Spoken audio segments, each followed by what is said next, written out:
ada indikator disajikan gambar sifat cahaya.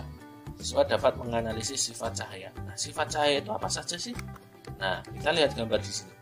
Gambar di sini ada sebuah pensil di dalam gelas yang ada airnya terlihat patah atau bengkok seperti ini. Nah, ini adalah cahaya dapat dibiaskan. Nah, ini cahaya dapat dibiaskan. Nah, dalam kehidupan sehari-hari contohnya itu seperti ini. Pertama, dasar kolam terlihat dangkal. Jadi kalau kalian melihat kolam itu dangkal, jangan dikira dangkal ya, itu ada pembiasan cahaya sehingga seolah-olah dangkal, tapi ketika kamu masuk ke dalam kolam tersebut ternyata dalam. Yang kedua, permukaan jalan terlihat seperti berair. Nah, ketika siang hari panas terik matahari, kalian berjalan seolah-olah di kejauhan itu di atas tanah itu seperti ada air.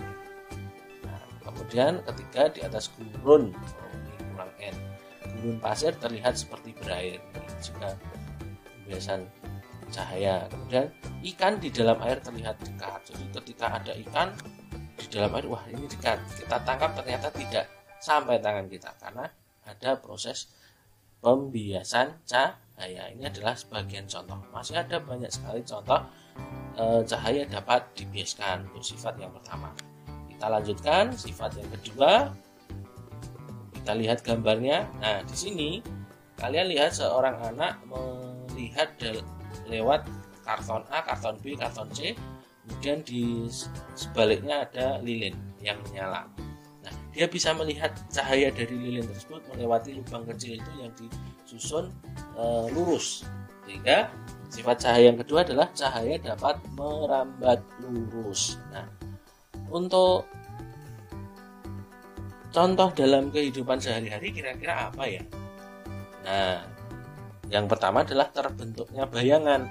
Karena cahaya itu merambat lurus, maka ketika mengenai benda yang gelap atau benda-benda yang padat, maka dia tidak bisa menembus benda tersebut. Tetapi jika bendanya bening, nah, maka bisa ditembus seperti kaca itu bisa menembus. Tapi kalau benda-benda gelap terus tidak bisa menembus sehingga akan terbentuk bayangan. Tapi kalau cahaya itu merambatnya bisa berkelok-kelok, pasti dia akan membelok sehingga tidak ada bayangan. Yang kedua adalah cahaya yang masuk ke dalam rumah melalui celah atau lubang ventilasi. Nah, ketika rumah kita ada ventilasinya, kadang-kadang ada berkas cahaya warna kuning itu kemudian masuk ke dalam rumah. Nah, buat kita mainan itu, nah, kadang-kadang seperti itu. Dan kita lanjutkan sifat yang ketiga. Nah, gambarnya seperti ini. Cahaya dapat menembus benda bening. Nah, ini tadi. Contoh dalam kehidupan sehari-hari, benda di dalam toples kaca dapat terlihat. Benda di dalam ruang kaca juga terlihat. Seperti itu. Di dalam air juga terlihat. Jadi benda-benda yang bening dapat terlihat karena sifat cahaya yaitu dapat menembus benda bening.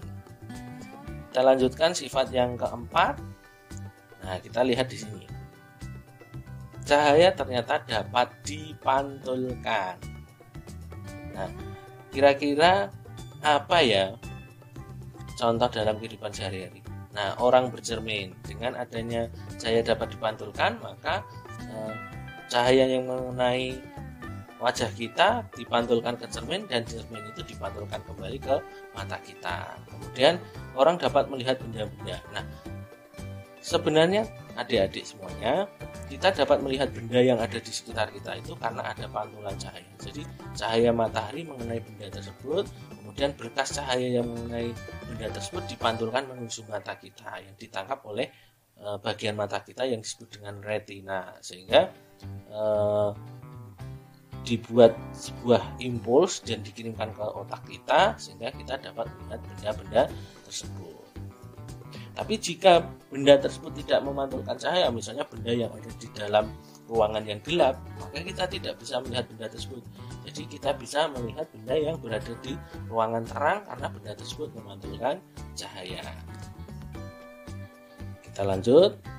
Untuk sifat berikutnya adalah cahaya dapat diuraikan. Jadi cahaya yang ada di kehidupan kita ini kan tidak nampak warnanya, apakah putih, apakah oranye, apakah sebagainya, kan nggak kelihatan ya. Nah kemudian ketika dia mengenai sebuah kaca prisma atau seperti gambar ini, maka dia akan diuraikan menjadi banyak warna seperti warna pelangi. Jadi di sini red, orange, yellow, green, blue, indigo, dan violet. Ini kan merah, nila, merah, jingga, kuning, hijau, biru, nila, dan ungu. Nah, seperti itu. Nah, untuk contoh dalam kehidupan sehari-hari, nah tentunya terjadinya pelangi. Nah, kira-kira untuk sifat cahaya tadi, yang pertama adalah dapat dibiaskan, kemudian merambat lurus, yang ketiga menembus benda bening, yang keempat dia dapat dipantulkan, nah, kemudian dapat diuraikan. Kira-kira contoh soalnya seperti apa ya? Nah, kira-kira seperti ini. Nah, ini ada gambar, kemudian sebuah pohon kena cahaya, kemudian terbentuk bayangan. Gambar di samping menunjukkan salah satu sifat cahaya, yaitu A. dapat dipantulkan, B. dapat dibiaskan, C. dapat menembus benda bening, atau D. merambat lurus. Nah, kira-kira apa? Nah, karena bayangan itu tidak dapat menembus, maka itu jelas bukan menembus benda bening. Nah, kalau dibiaskan itu kan seolah-olah ada yang bengkok. Kalau dipantulkan kan kita bisa melihat ke mata kita. Nah, karena merambat lurus, maka dia tidak dapat menembus batang atau daun-daun tumbuhan tersebut sehingga membentuk bayangan. Jadi jawabannya adalah yang D. Kita lanjutkan untuk